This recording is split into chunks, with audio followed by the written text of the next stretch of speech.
آج کریں گے، باہر نکلیں گے اور اپنے جوانوں کے ساتھ کھڑے ہوں گے۔ اسی طرح اسلام آباد میں ہم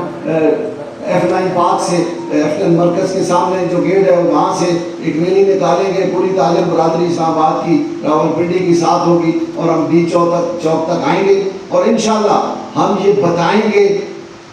کہ ہم اپنے جوانوں کے ساتھ کھڑے ہیں، ہم اپنی فوج کے ساتھ کھڑے ہیں۔ لیکن ایک بات ضرور ہے جو میں کہنا چاہ رہا ہوں کہ ہندوستان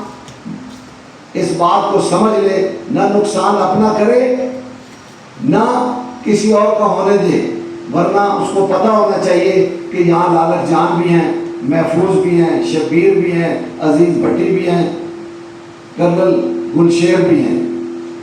راشد مناس بھی ہیں، خواجہ یونس حسن بھی ہیں۔ پھر ہم دیکھتے نہیں ہوتے کہ ہمارے قانون کیا ہیں، جنگی قوانین کیا ہیں، ہم پھر کر گزرتے ہوتے ہیں۔ تو برائے مہربانی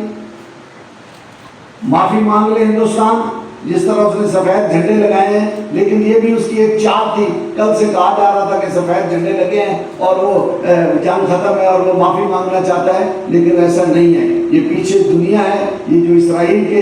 ڈرون گر رہے ہیں، یہ ہمیں سب پتہ چل رہا ہے، لیکن انشاءاللہ تعالیٰ اب جب ہمارے ادھر سے میزائل نکلیں گے، جب غوری نکلے گا، جب شاہین نکلے گا، تو پھر ہم آپ کو بتائیں گے کہ آپ کہاں کھڑے ہیں اور ہم کہاں کھڑے ہیں۔ تو میں اسی کے ساتھ